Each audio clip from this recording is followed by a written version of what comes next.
politique du département. C'est quand même le paradoxe.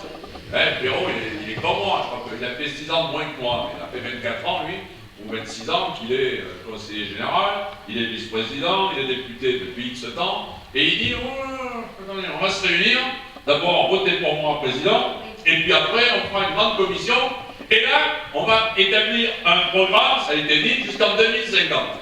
Alors nous, on préférerait qu'il nous fasse un programme tout de suite, rien que pour 6 ans, mais ça suffirait. Voilà, donc tout ça, c'est encore l'incohérence de cette majorité départementale et nationale, qui aujourd'hui est quand même assez malmenée. Donc, un rejet de la gauche, de nos électeurs, un parti communiste et un parti de gauche qui critique comme on n'a jamais vu.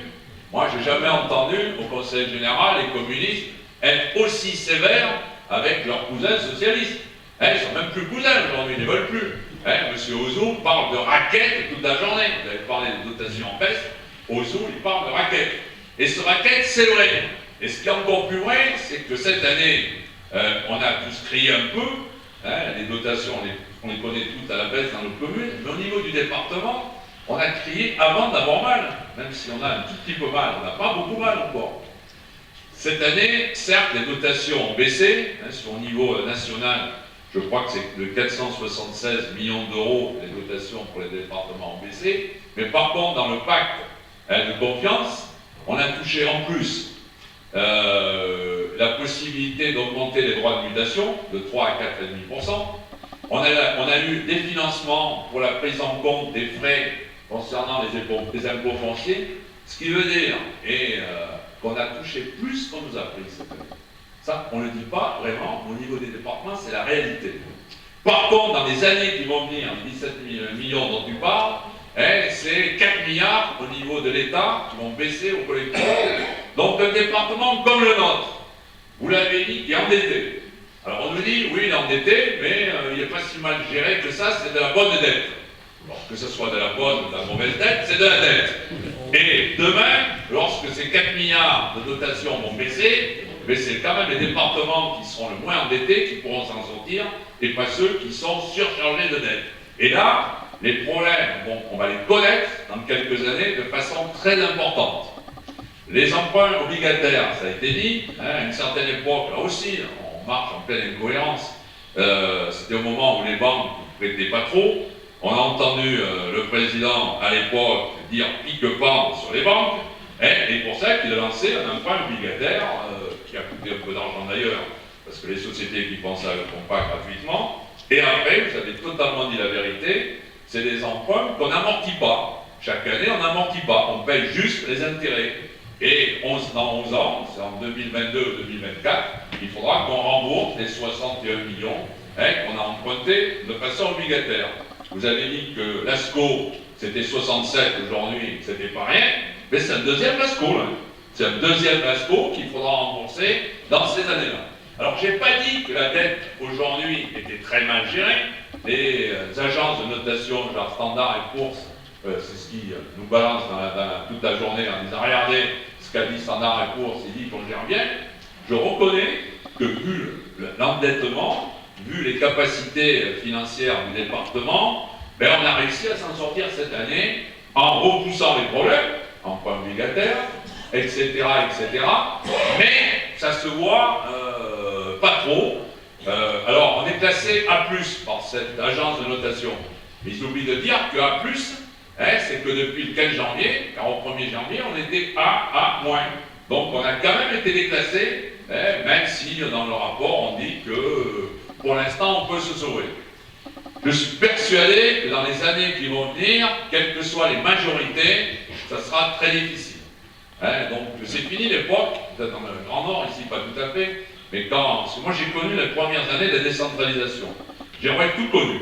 J'aurais connu 82, quand je suis rentré au Conseil général, et c'était les premières années de la décentralisation, et on voyait le département monter en puissance, et on voyait ses compétences qui allaient progressivement faire exister le département. Et cette année, en 2015, je vais le connaître, l'autre partie, où les départements seront vidés. Donc j'aurais vu la création et la disparition du département. Alors, disparition du département, c'est pas encore fait non plus. qui est sans arrêt, c'est le fameux millefeuille, qui est des collectivités dans tous les sens, nous-mêmes on n'est pas pour. Il faut quand même spécifier qu'est-ce qui est fait par les intercos, qu'est-ce qui sera fait par les régions, qu'est-ce qui sera fait par le département. Et on n'était pas, sous Sarkozy, on avait déjà réfléchi un peu à une simplification. Par contre, c'était le conseiller territorial. Et le conseiller territorial était à échelle beaucoup plus proche de vous. C'était 11 000 habitants à peu près par territoire. Et pour ma communauté de communes du Terrassonnais, où il y a 23 500 habitants, c'était parfait. On aurait eu 2 cantons à l'intérieur de la communauté de communes, c'était cohérent. En plus, alors c'est vrai, je dis tout et son contraire. Je m'étais très content qu'on ait des femmes et qu'on ait des fêtes nouvelles. Par contre, on aurait pu faire la parité, mais il aurait fallu que ce soit nous qui la décidions. Elle n'aurait pas été imposée. Mais on diminuait le nombre d'élus. Puisque là, les conseillers territoriaux siégeaient à la région et au département. Et il y aurait eu à 11 033 territoires. Donc il y aurait eu 33 élus. Et là, on en a 50, plus les 13, on en a 66. Donc c'est un élément à prendre en compte. Cette réforme qui éloigne quand même le citoyen de l'électeur a laissé 66 élus, que dans le conseiller territorial, il n'y en aurait eu que 33. Et là, ça aurait été à nous quand même de faire notre rajeunissement et notre féminisation nous-mêmes, elle n'était pas de fait. Alors, les intercommunalités demain vont grossir, certes, mais on n'en est pas encore avec les capacités. Vous avez parlé de l'urbanisme, vous avez parlé du tourisme, vous avez parlé de plein de domaines que les intercos doivent prendre. Et là aussi, on n'a pas des financements qui ont suivi.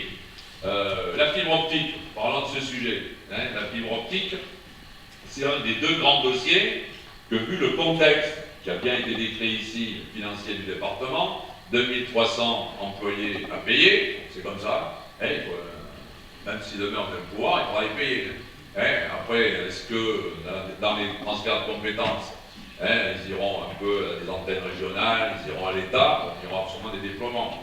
Mais aujourd'hui, demain, il faudra payer les 2300, puisqu'on a à peu près gardé les compétences. L'endettement, on vient d'en parler, dans les années qui vont venir, ça paiera très lourd. La fiscalité, elle est ce qu'elle est, elle n'est pas très basse, donc il n'est pas question d'augmenter. Donc, ceci étant, nos marges de manœuvre financières sont très réduites. Et s'ajoutent les 2 gros dossiers qui n'étaient pas encore financés, c'est l'ASCO 4 et le haut débit. Alors le haut débit, c'est 600 millions d'euros, c'est pas rien. Le budget du département, c'est 510 millions, et dans les 510, on investit à peu près 90. Donc les 600, même s'il n'y a pas que nous qui finançons, pendant 20 ans, il va falloir payer. Donc c'est indispensable, il faut même accélérer le haut débit. Une entreprise s'installe aujourd'hui, si elle a le haut débit, même un gîte, qui est spécialiste du tourisme, les mecs, ils ne demandent pas si la piscine est chauffée aujourd'hui, même en vacances, ils demandent s'il y a Internet. Donc il faudra le faire. Bien, il faudra le financer. L'ASCO, les 67, c'est bien, mais on ne sait pas combien ça finira, puisqu'on a commencé à 50. Mais après, il y a plein d'infrastructures à faire autour.